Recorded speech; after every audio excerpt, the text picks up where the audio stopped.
we've got a lot of material to cover, actually, in the 45 minutes allotted, so we'll kind of move on as quickly as we can. And if you have any other questions, like he said at the end, please pose them.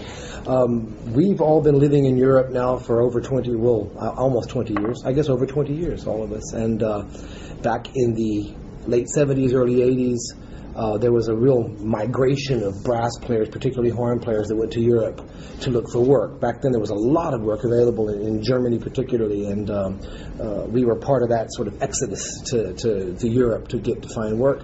And there was a lot of horn players over there.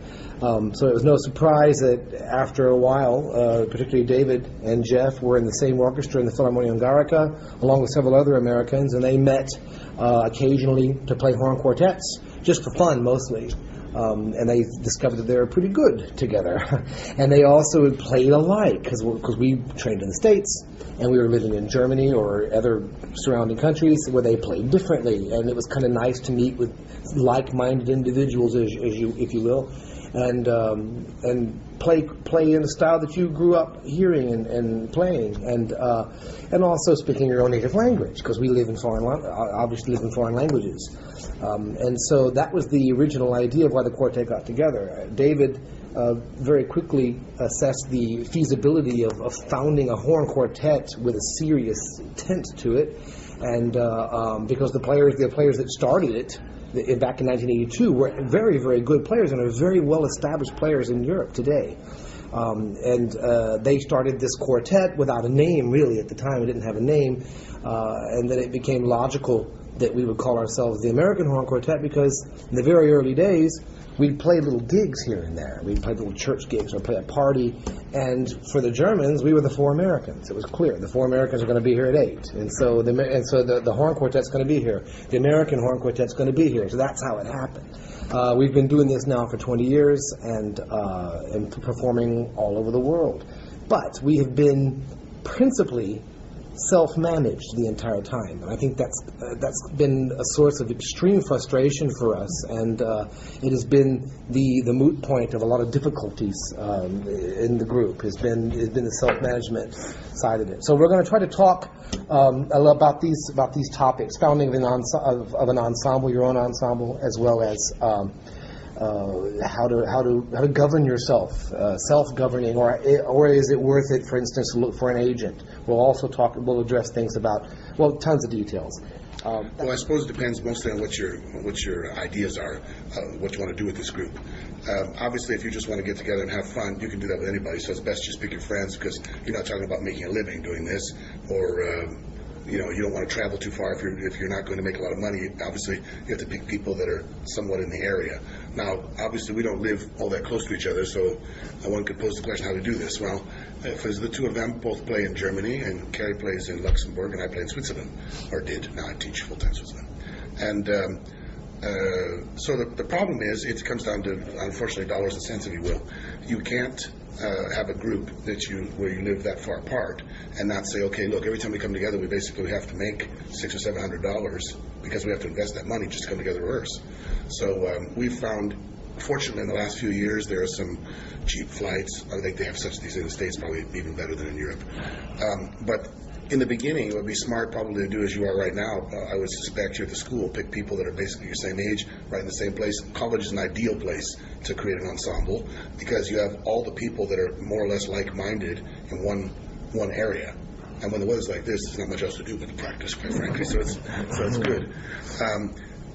With us, I would say it starts with an idea, like we think you have an idea. I would say it's more of a dream, because it's a bit of an ideology. When I first started the group, I'm the original member from 1982, the only original member.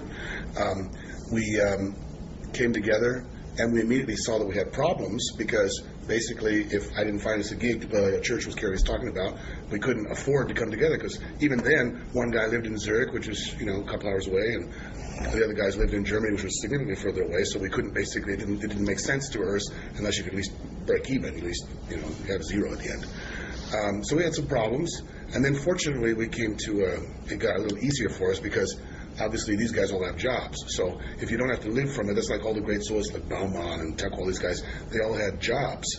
So basically, they didn't have to actually live from being a soloist or live from playing chamber music. They did that because that's what they like to do. And we are together. We're all good friends. We've known each other for years and years and years, before most of you were born, probably. And we basically would never consider doing this for a living if we had to actually live from it, because unfortunately there's not that big of a market for a horn quartet, quite frankly. About rehearsal time, I would say we probably invest, in the beginning we probably invested at least one, if not 2 weekends a month. You come together and basically the first time you have to just figure, okay, this is what we have to build a repertoire first. So we come together, we work very hard we disciplined ourselves playing easier things at first to build some kind of repertoire so that you have something to offer people when they ask you.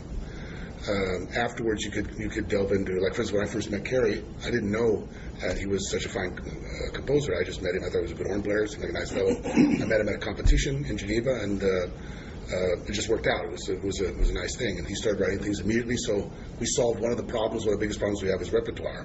So immediately, Kerry started saying, "Well, the standard stuff that's out there is a little mundane, maybe. So let's try and spice it up a little bit." And so he started writing pieces. And this was automatically a great catapult for us. Automatically, you can offer something that not everybody has, so people are kind of interested in that, non-horn players as well. You do have to invest a lot of money and rehearsal time in the beginning. Basically, to say, okay, we're not doing this because we think we're going to be rich someday. Just like I imagine most of you are probably studying to get an orchestra job at some point, if that's possible.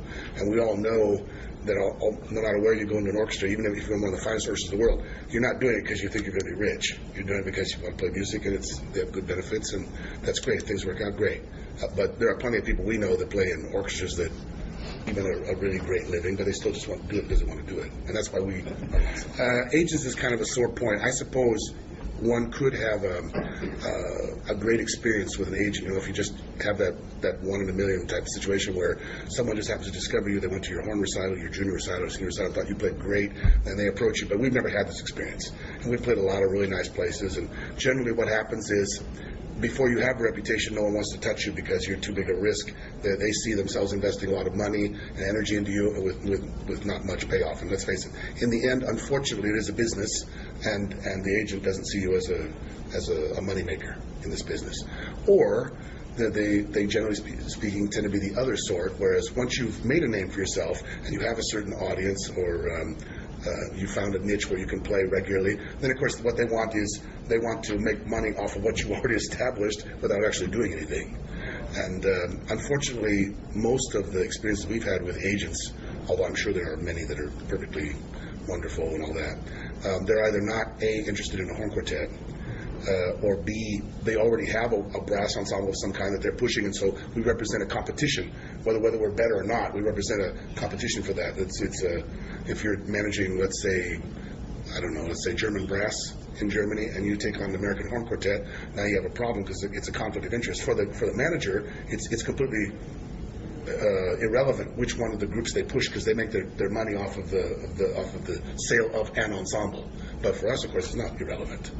And so basically what they look for, if you want to make any money, they look for a situation where you're the only, you try and get with, like, let's say Decca or someplace like that, if you could possibly get something like this, and you're the only brass ensemble that they have, then you're in a different category. But we have unfortunately not had that break ever. But we have had tours where we have used agents that have contacted us just for one-time tours for 2 weeks or 3 weeks, either in the States or in Japan. And that has worked quite well, and they've done a very good job. It's just that an agent, what happens is when an agent chooses you, usually they want to take a percentage of what you make in any concert, whether they find the concert for you or not. If we find the concert, then they're going to want a percentage. And that's where a lot of our problems came, where we decided, well, we're not going to do that. Because a lot of times they're not looking for concerts for you, and you're just sitting around waiting for them to look for concerts. And as a result, you're not playing concerts unless you're looking for them yourself, spending your time, and then they're making the money that you've been investing time on. And that brings us maybe just to soliciting for concerts. And that's where you have to have a really thick skin, because you have to be on the phone, you have to be writing emails and letters. Basically, I hate to say this, begging for people. You don't put it that way, but it's almost like you're begging. You call up and say, I have this great ensemble. I would wonder if you might be interested in putting it on your chamber music series. Well, then they'll ask what kind of an ensemble you have. And if you say it's a horn quartet, and immediately you can see their eyes kind of, doing that on brother. So if you can at least get them, even if it's not a horn quartet, it might be a brass quintet, it might be a woodwind quintet, it might be some unusual ensemble. At least get them to accept the fact that they'll listen to your demo CD, which you have to make, and a press packet that you have to put together. Now, a press packet is easy to put together these days because the software is readily available, but you have to make it concise, easy to listen, easy to read. The demo CD you have to have your best pieces, 2 or 3 minutes of each, so you really knock them out when you send it in there. And once they get it, then you have to call them up again and say, did you get the press packet? Have you been able to listen to it? And they'll go, well, no, not yet. And then you call them up another one. Basically, you are a nag. And that can be to your advantage or it might be to your disadvantage, but at least you're on there, you're pushing them. Because a lot of times they'll finally go, okay, I'll listen to it, I'll see what I can do. Sometimes after you establish a little bit of a reputation, people will call you up and say, can you play this concert? And in that way, you can start building tours or little tours around that. If you have one concert that basically pays all of your expenses, then you can start building tours around that. Because what we have found is you have to realize, I'm getting a little bit ahead of myself though, for tours, you have to at least break even in the beginning. And later on, you have to at least make a little bit of a profit because you're spending a lot of time working, and so you need to be able to put food on your table and realize that what you're doing is turning some sort of a profit. Now, when you finally get a concert, a lot of people will ask for contracts. Some people will not ask for contracts, and you have to take the risk then of either you know the person and they're going to be upright and say this is the money we'll pay you, and there'll be no problem. Now we've had a few problems where in the end we didn't receive what we were promised.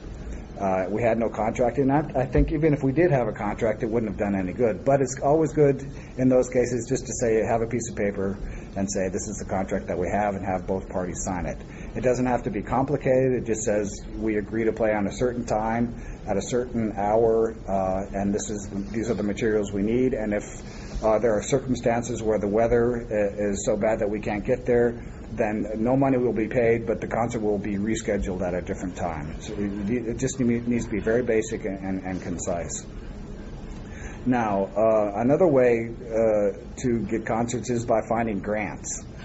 We applied for the National Endowment of the Arts about a little over 10 years ago and received a grant, but the paperwork involved for any government grant is huge. You have to document everything you've done before the grant, and you have to document any school concerts. They love school concerts, anything educational. And I think these days that's about the only way that you can get any grant is if you're doing something in the schools for elementary school, middle school, high school. That's what they want to see. But not only do you have to document everything before you apply for the grant, if you do get the grant, you have to document everything you do while you're doing the grant, and then you have to write a follow-up. So the paperwork involved is immense. And if you have to realize that you'll be spending hours and hours and hours doing things like this. Like telling how many tickets were sold for any particular given concert. I mean, the details that they ask for are sometimes... Right. And what I wanted to say before is the reason this ensemble works well is because each one of us has taken the effort to do something productive in promoting the group. I've been in other chamber ensembles, and I'm sure these guys have, where one person will be excited about doing the ensemble and ends up doing all the work, and everybody else just wants to play the concerts and get paid. Well, in the end, that one person is going to get pretty either frustrated, tired, or just say, forget it, I can't do this anymore. If you spread everything out, in other words, if you have a person that delegates the work, then you're going to survive a lot longer than if just one person does everything and expects everything to be done. So when you're finding your members, before they agree to become a member, you ought to have an understanding that says, okay, in this agreement, not only are you going to be in the ensemble, but you're in charge of whatever it is, looking for work or looking for music or all sorts of things. We've been doing this for years now. We had CDs made up, and over the years we've produced actually 8 CDs. The 9th one is right now in the pipe. We need to do the editing for it. We've had T-shirts done up. We've had stickers. We've had posters. We've got lots of different music. And these are all kind of things that we always make sure we have with us when we do go on tour, because we realize that hopefully if we make the kids that we play for, or the audiences that we play for, are excited about what we've done, they're obviously going to want to have access to these other things that we have. One of those things you have to plan for, and sometimes unexpected. There are other tours we've had where we've had so much stuff left over we didn't quite know what to do with it. We ended up mailing it back because that's cheaper than paying the extra baggage fees when you try and take it back with you on the airplane. Actually, the logistics of that has been very difficult because a lot of times we have our store of CDs in Florida or up at Kim Pope's place up in Boston, and we have to ask in advance that they ship these certain amount of CDs or merchandise to where we're going to be playing in 4 or 5 months from now. And so it takes a lot of planning and upkeep in your mind of where all your stuff is. Yeah, that's been something that's been largely part of my responsibilities. As Charlie and David both mentioned, when you're forming an ensemble, you should be looking for people who are willing to do certain kinds of jobs because there's so many different aspects to running a successful ensemble. Right now, actually, with Ken Pope in Boston, who's actually a horn repair guy. Has a big shop up there. He's been very helpful because he has, fortunately, a lot of space to store stuff like stacks of music and boxes of CDs. But like Gary mentioned, it's a matter of organizing it. And I would have loved, when I saw how many people were showing up at the concert last night, I thought, boy, we should have had another load of CDs just sent to us from Boston. It wouldn't have cost that much. And we probably would have been able to sell probably another 50, 60 CDs, which we didn't know about. There's, the music you have to plan too. You have to sort of figure out, well, when you come to a school like this, it's not just horn quartet stuff, because I'm sure a lot of you have brass quintets and other ensembles for which you'd be interested in looking at music. And the music that we have with us, generally speaking, that we offer to our listeners isn't just horn quartet. We've got horn octets, we've got brass quintets and stuff like that too. But again, it's also a situation of, well, what do you think they're going to be most interested in buying, and getting that organized so that either we have room in our suitcases to bring it with or to have it shipped to a certain address so it's there waiting for us when we get there. One of the things that, one of the duties that Jeff does very, very faithfully before we go on a tour or have any concert whatsoever, and sometimes even for rehearsals, is he sends us a checklist, and it's very detailed of exactly who brings what, not only merchandise, but outlines exactly what clothes we're wearing, and even puts details like make sure that we bring those little golden clips, and we have everything on that list so that nothing is forgotten. Throughout 20 years of playing together, we've had too many things that were left in places, and so, or somebody didn't have something with them. So it details every little tiny detail of the trip. Last time you even put on their cell phones, passports, and phone numbers.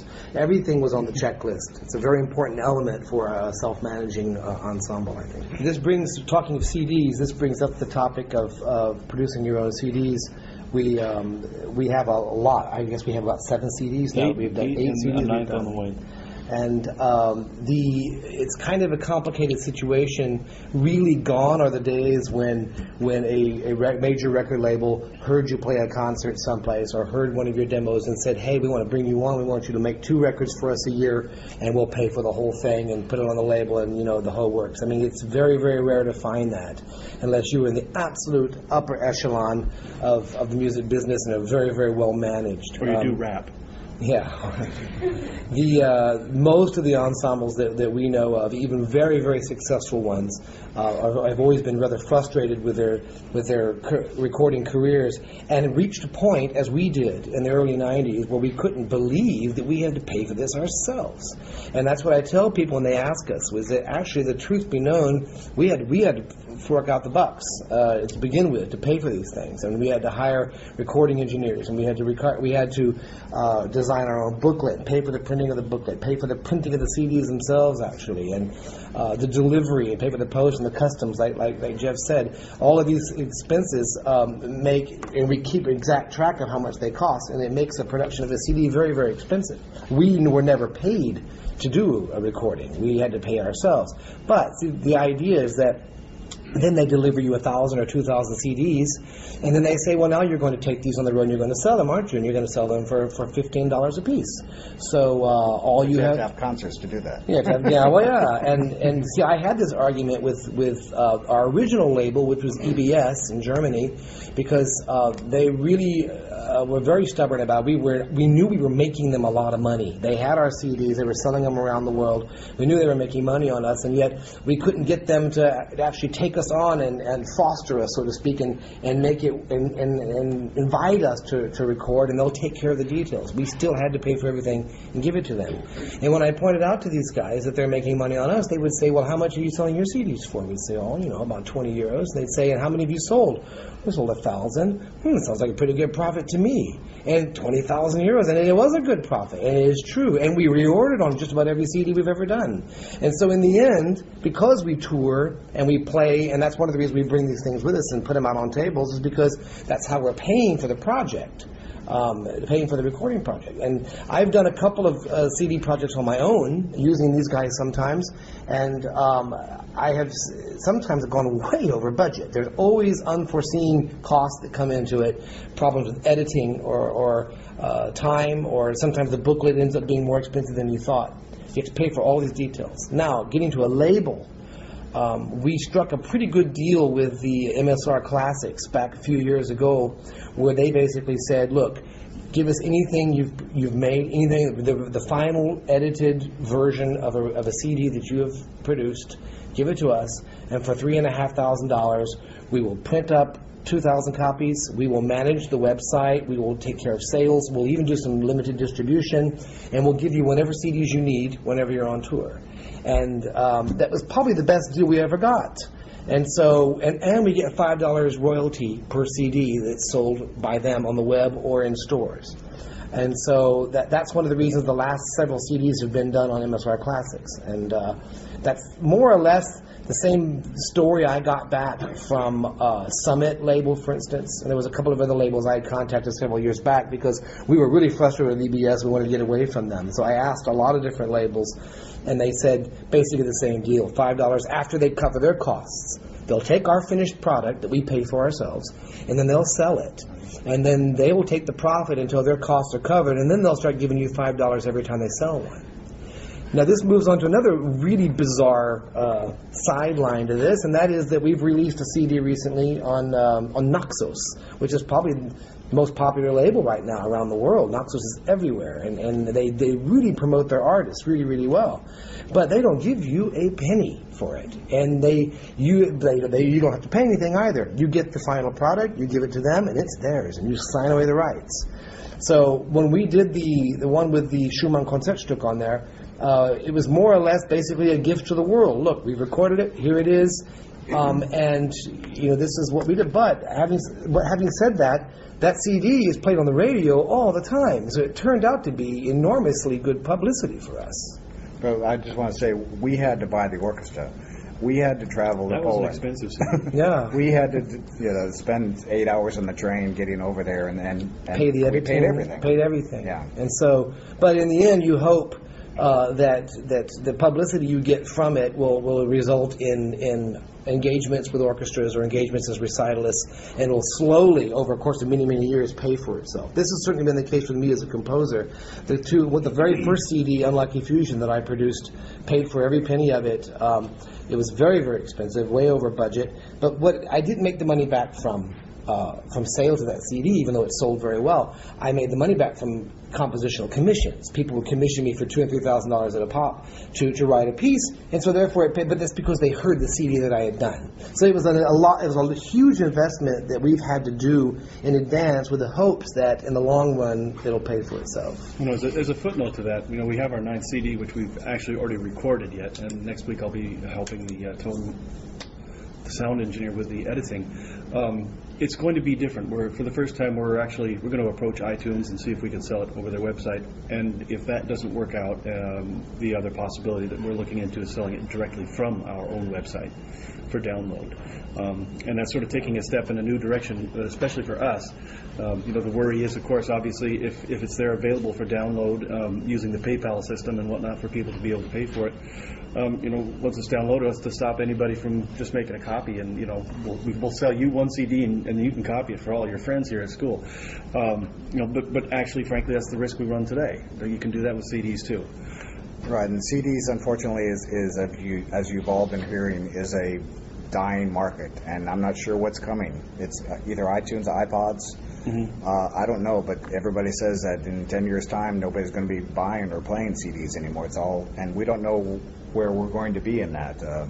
So it's the change in the guard. Mostly for posterity. Well, it's true. Yeah. It's exactly right. It's for the future. It's for the world, and it's for posterity. There's one thing I wanted to add. It's not on this list, I know, but once you've formed an ensemble and you decide, okay, I can live with these people. It's a good quality. We're going to market it now. Another thing you can do is, I don't know how many competitions there actually are in America, but in Europe. It's a relatively, the European countries, not all of them are tiny or anything, but it's very close together. It's a very small community relatively, and there are lots and lots of competitions, international competitions. In fact, we ran into one, our first competition we won in Hungary, we ran into the group that was second place, was a brass quintet from the United States, as a matter of fact. And this is something that's also very good. I don't know how important it is, but usually there's this old saying that the grass is greener on the other side of the fence. Somehow, probably all of us had the experience that you grew up somewhere, regardless of where it is, and no matter how good of a player you were in that area, if you stayed in that area all your life, people thought, oh yeah, that's so and so, yeah, pretty good player. But as soon as you go somewhere else and you play basically the way you play, and you're successful there, everybody remembers you completely in different lights. Like, oh yeah, he or she was really good. I remember them. Yeah, it also opens doors. And the same thing with competitions. If you go someplace and let's say the worst thing happens imaginable. You've practiced your 7 or 8 pieces for your solo competition or for your brass quintet competition, and you get there and you go out in the first round, which of course 90% of the groups they go out in the first round, whether they're good or not. They have to eliminate most of the people. If you go out in the first round, 10 minutes afterwards, nobody remembers you played there. But if you win something, if you go to the end and you win something, it's forever. I have a great, for instance, all of us are this way, but I have a great biography. I can't possibly play as well as I look on paper. I have really good stuff there, and it looks fantastic. And the idea is that somebody will invite you. That's the idea. You have to play when you get there. But the point is that you get the door open, that you get your foot in the door. You have to go around collecting things. And I think a good way to do that is to try and invest time in. It also gives you a goal. You need goals you can say, okay, next month we have to be this good, therefore we have to practice really hard because we have this competition, we have this goal, this concert. And I think it's a good thing to do. I don't know how many competitions there are, but I would imagine there are lots and lots of competitions in North America as well. We're just, we've lived in Europe so long, we're a little bit out of touch with the actual job market here. But it's also a very good thing to do these things. Like I say, collecting these diplomas or laureate things is a very good thing to do. I was going to latch on to just something that David mentioned there about us not being in the States recently. We've been all over in Europe for 20 years, and when we left, there was certain ways of running a business which we all sort of grew up with, but things may have changed now. So, it's a bit of an advantage living in Europe. But working here in the States, because you get all these big extra tax deductions. At least that's the way it's been up till now. Because we have here on a little thing talking about tax status.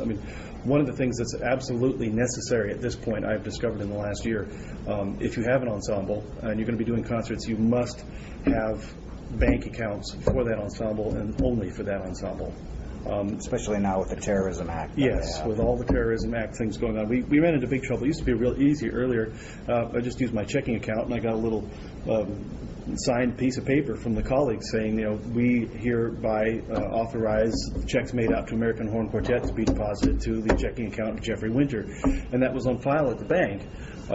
Then one day we did a tour, and I sent $20,000 worth of checks in, and money just never appeared in the account. And it had arrived at the bank, and they said, "Oh, well, we can't deposit these," and it just sat there. And after about 5 weeks, I finally chased down where this envelope had actually ended up. I was saying, "Well, why didn't you call me and let me know that the rules had changed. You've got my phone number. You know I live in Germany. My address, everything is there on the account. Why don't you at least get in touch with me? And that's when we found out, well, now we have to have a bank account, which is solely for the use of the American Horn Quartet, and a tax number as well. I mean, we've had an employee identification number with the IRS for ages now. Do you want to talk about the website? Oh, quickly, yeah, website. I mean, we've had a website that's been around for years. Tell them how to buy a domain. Oh, yeah, okay. Back in the days when we first set up this website, that was like when the idea of the internet was like pretty much a brand new idea, and it's just because I happen to have a lot of family members who work for Microsoft that I even knew anything about the options there. But nowadays, it's really easy to get a domain. There's many websites where you can go to, and for as low as $5 a month, you can pick your domain, try and find one that's relevant to what you're doing. I mean, we have hornquartet.com. Originally, I tried to get ahq.com, but that was taken by administrative headquarters somewhere. And there's also a hospital in Canada that got ahq.org. So we couldn't do either of those, and we ended up with Horn Quartet. And that's a good name for us, obviously, because we're the American Horn Quartet. We are a horn quartet, and we're a business. So all those things come together. If you have an ensemble, that has some sort of a nifty name, try and make sure that your name's included in there. And if it's a brass quintet, if you can get somehow the name brass quintet in there, these search engines, they obviously will pick up on all these sort of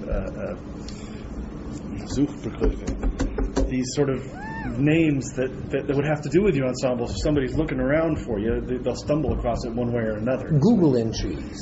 Yes. Or MSN search entries. It's interesting to point out here that I don't know if I've ever told you this. I think I have. Back years ago when he first set up our website, the Musical America we were on the cover. They ran a whole article about setting up websites for ensembles or for soloists on your own initiative, and we were the featured website for that.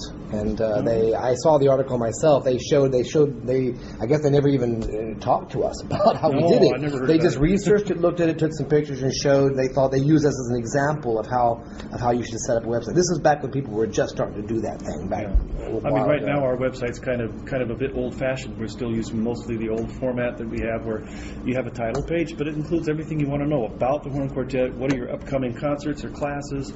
What about our CDs? Where do you order stuff? What kind of music do we carry? We now have an archive page. You can go back and look and see where we have been, as well as what's coming up.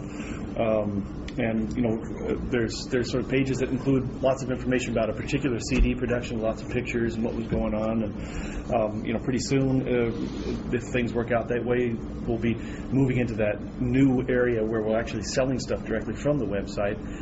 Again, this is probably something I should mention. If you're going to be selling stuff, how are people going to pay for it? We've had the ability to accept credit card payments for a long time, and that was just something I called up Visa in Germany. I just said, well, look, I have this small business, and I'd like to be able to accept credit card payments. And the guy came around to my house. I signed a couple of contracts, and now I have this machine. It costs me $20 a month, but I can do mail order credit card sales. What's interesting for me is the idea of using PayPal, because the fees are much lower. I wouldn't be paying $20 a month for this little machine. I'd still be paying the fee like I do for credit card sale, 3% or whatever it is, but also the people who purchase it, it would be very easy access for them. And I'm still trying to figure out a way where if we're at a situation like this, and you wanted to use PayPal to pay for something, having sort of a wireless LAN or something. I've got a phone here that can hook up to the internet, even if it's just using, web access protocol or something. But I could say, well, here, use this little machine here and do your PayPal payment, and I could see it right there instantaneously. And say, okay, here's your CDs, here's your music. Yeah, and now we've been talking close to 45 minutes about the aspect of building an ensemble, and we haven't talked one single bit about actually playing music. So it's a lot of work involved, and we haven't even talked about the product that we put together. David, do you want to talk about how we rehearse, maybe? I would say that's also an ongoing process. In the old days, before we had repertoire, when we first met, for instance, Charlie is our newest member. He came to us in 1989. This group has been together since 1989, the way he sees here. And three of us, Jeff and Carrie and I, have been here since 1985. And I'd say when we first came together as a quartet, the most important thing was to when Charlie came to us, we had to put back a repertoire we already had. It was a lot easier then, of course, because basically the only one that worked really hard was Charlie, because he had a lot of stuff to learn, and we had to adjust a little bit to it. But we all basically knew the music, and Charlie had to adjust a little bit. But May I say something? Yeah. I had to audition to get in. He did. That's true, actually. And it was really close. But it was more of a pretty friendly thing. There were only 3 people. We were very snobbish, and there were only 3 people we considered because, quite frankly, and I mean this as a compliment, quite frankly, unfortunately, the way the world works, in every city in Europe, there's somebody that plays high horn just fine. There are usually, depending on the size of the city, there are a number of people that play high horn just fine, or better. But there aren't very many really, really good low horn players. I think that's probably true in this country too, although I can't speak with 100% assuredness because, like I say, we all live in Europe. But in Europe, a really great 4th horn player is a find.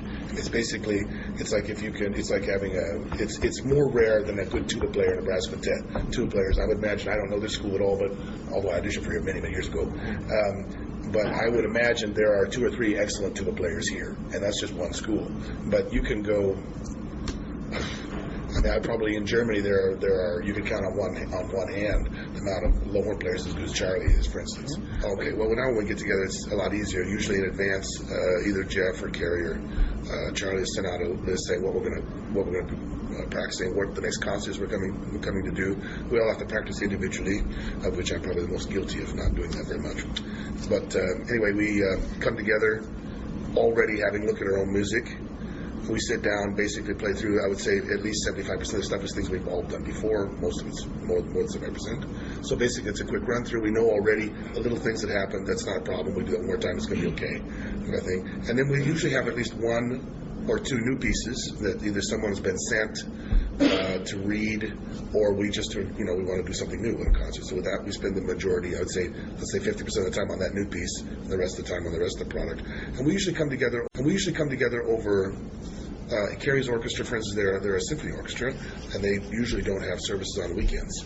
So their orchestra, it plays 50-50, like the orchestra I used to play in Bern, 50% opera and 50% symphony. So Saturday and Sunday are not necessarily holy days. I mean, they basically, they play opera when they have an audience. You have to play at night, and you have to play on weekends when you have an audience. So that's what they do. So basically on weekends, we will fly up. I'll usually fly from Zurich to Cologne. Charlie picks me up. It's down to a science almost. We go immediately to the Opera House in Bonn. Kerry drives 2.5 hours from Luxembourg. We rehearse very hard for 2 or 3 hours, take a lunch break, talk about business during our lunch breaks, so we save time while we're resting our chops. Then usually have another 2 or 3 hour session, and then we go eat someplace, usually talk about business again if we need to. The next day, we rehearse usually, if we have time, as hard as we can for 3 or 4 hours, and then I fly back in the evening usually, and everybody goes their separate ways. I just have one more thing I want to say about finding concerts. And like we've been doing this for almost 20 years now, and we've played in some very nice halls with some very good orchestras, some great chamber music societies. But every year, it's as if we're starting in square one. Every year we're having to call up either the same people or new people and say we've done this and tell them what we've done, and we still get the reaction, well, I don't know if we have the money, I don't know if a horn quartet or brass quintet would fit into our group. It's usually because it's either horn quartet or brass or winds. Strings usually have no trouble, but there are hundreds of good string groups.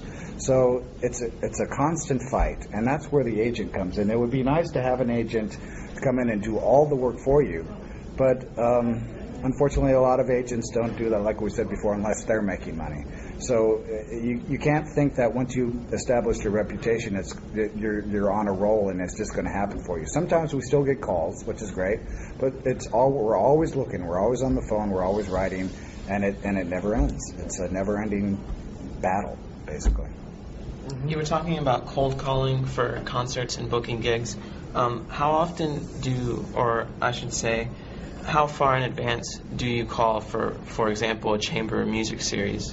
A year in advance, 1.5 to 2 years. A year and a half to 2 years. Mm-hmm. Because they usually book, they usually have finished their booking a year in advance. And they have a committee that meets usually, I would say, 18 to 20 months before. Okay, nice. Another question? Are there opportunities for brass players or for American musicians still in Europe? Is it the same as it was 25 years ago? I would say it's not. It's definitely not the same as it was because it's like every place. It's a supply and demand system. And 20 years ago, there was a huge demand, and the supply was not there in Europe. I mean, with only Europeans playing, and so hundreds of American musicians went there. I mean, not only from America, but a lot from North America, and we were all part of the same basic migration, we can call it that. And now I would say, with the coming of the probably the biggest difference is with the coming of the European community, the EU, the European Union. I would say just recently, one of my students, for instance, did not get invited. She happens to be an American lady. She did not get invited to an audition in Rome. Now, this is at the moment. This is still relatively rare that they don't invite you if you're not in the EU. But I would guess that without any doubt, within 5 to 10 years, that will become much more commonplace because, I mean, basically, one of the reasons to have a union is to say, okay, we have these obligations to our own people. You know, it'd be like if you, I mean, you could certainly, I mean, I don't know the people in this room, but I would say just for me, if I were an American citizen, which I am, and I were living in America somewhere, and I would be qualified, I would think I would be qualified for some job, and I would go and play for a third-run position in Rochester, let's say. That position would be free, whatever. And I found out afterwards that they had appointed a German to that position, or a Frenchman, or whatever. I would be a little irritated if I thought that at the end, you know, there were like 8 people in the last round who were all qualified for the job. They took that guy. Without any doubt, that person might be the best player. But I think that I think the European community will begin to protect its own at some point. And that's the key word, the protectionism that's come into it. I mean, certainly Holland is all but closed off to foreigners. They've got too many qualified horn players of their own they're trying to employ. They take care of their own, which I like. France has done the same way. France has been hearsay for several years that, if you're not French, you're not going to get the job. And I never particularly agreed with that assessment. But in the end, if you really sit down with these guys and talk it out with the guys on the jury, you'll find out that in the end, it came between a non-Frenchman and a Frenchman. They naturally feel obligated to employ their own tax-paying citizens. So those two countries, and England, of course, as well, very close. I mean, the situation in Europe is just generally changing. I mean, tacking on exactly what they just mentioned, the idea of walking in there off the street and just playing an audition and getting a job is not very likely at this point. However, if you were to go over there as a student and study for a couple of years, I would imagine even in Holland, if you were to show that you're prepared to make the investment to become part of their community, then the way they would treat you would be very different from just some American, walking in and, hey, listen to me, I'm the one for this job, which is, sort of like what it was 20, 25, 30, 35 years ago. As an American, you could almost, if you had a good college degree or something, you could almost count on at least getting a chance to play. At an audition, so in that sense, things really have changed. There's work to be had in Poland, but you have to learn Polish. That seems a bit too daunting to me. In the Czech Republic too, actually. I would say that if you will, you can put it in categories. I would say basically it's like anything. A person who's in the category 1, or is the people that are most sought after for the jobs, would certainly be someone doing that same position in another orchestra. Obviously, already has experience and from that country. If category 2 would be somebody that already has a job. I would think they would take that person. Many times they will invite that person to the audition, whether they are of that country or not, over a person that has no job that is from that country. That still is that way, I think. But where it comes down to the fight comes down to when you're talking about, for the students that have no job. And a student that has no job, for instance, that would apply for a German orchestra. Now I did that, but that was a long time ago. But okay. But nowadays, a student that would apply for a job and has an American address, for instance, or has a Canadian address, or has a Puerto Rican address, whatever his name, somewhere not in Europe, and apply for the job, they have almost no chance of being invited to an audition. You need to have an invitation to come to auditions in Europe. Now, a student that is, whereas my class is in Lugano, is very diverse. I have 4 out of 14. Only 4 of them are Swiss, for instance. The rest are. I have 2 American girls and a Chinese guy and a Polish guy and an Austrian fellow. They're from everywhere. But basically, those people they have with no job and not being from Switzerland, for instance, if you're talking about Switzerland, they have less of a chance to get invited than somebody from almost anywhere that has a job. That's the catch-22 situation, unfortunately. But if they're living there, and they don't have a job, it catapults them already into the next higher category than if they're applying from here. If you're there and you have a work permit, because that's the biggest issue. They want to see that you have a work permit, a living permit. If you have those things, then you're not an illegal alien. You can take the audition without any skin off their nose, so to speak. But where have you placed your students these days? In which countries have you placed your students? Well, I have students in Portugal. I have students in Italy. I have students in Germany. I have students in Switzerland, obviously. I have students one in Austria, Denmark. So you're placing your students all over Europe. And only one of those persons, those students, that's important, only one of those students is actually from that country. Yeah. Guys, I think we're going to have to call things to a halt here so you can get some food because they're going to close down. Oh, thank you. So let's thanks to the American Horn Quartet.